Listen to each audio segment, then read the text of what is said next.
जीवन का दर्पण।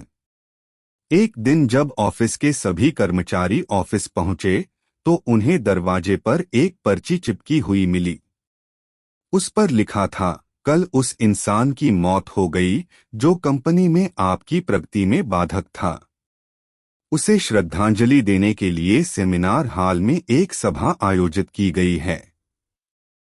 ठीक 11 बजे श्रद्धांजलि सभा में सबका उपस्थित होना अपेक्षित है। अपने एक सहकर्मी की मौत की खबर पढ़कर पहले तो सभी दुखी हुए, लेकिन कुछ देर बाद उन सब में ये जिज्ञासा उत्पन्न होने लगी कि आखिर वह कौन था जो उनकी और कंपनी की प्रगति में बाधक था। 11 बजे सेमिनार हॉल में कर्मचारियों का आना प्रारंभ हो गया।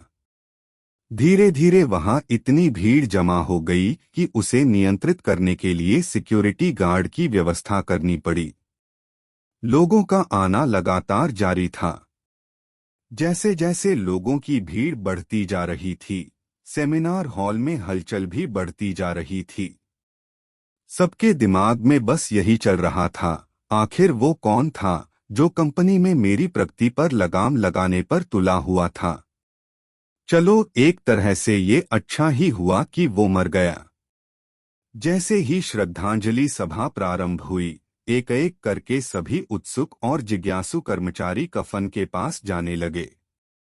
करीब पहुंचकर जैसे ही वे कफन के अंदर झांकते, उनका चेहरा फक पड़ जाता, मानो उन्हें सदमा सा लग गया हो।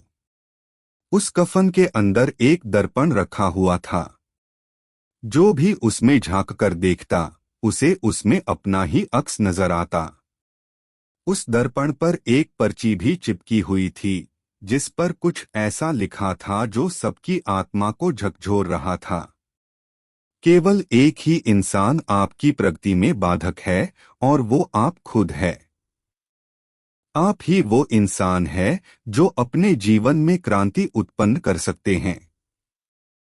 आप ही वो इंसान है जो अपनी खुशी, अपनी समझ और अपनी सफलता को प्रभावित कर सकते हैं। आप ही वो इंसान हैं जो अपनी खुद की मदद कर सकते हैं। आपका जीवन नहीं बदलता जब आपका बॉस बदल जाता है, आपका जीवन नहीं बदलता जब आपके दोस्त बदल जाते हैं, आपका जीवन नहीं बदलता जब आपके पार्टनर या साथी बदल जाते हैं, आपका जीवन तब बदलता है जब आप खुद बदल जाते हैं।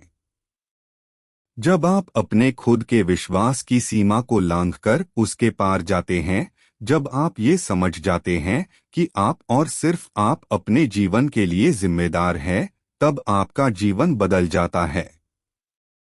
सबसे महत्वपूर्ण रिश्ता जो आपका किसी के साथ है, वो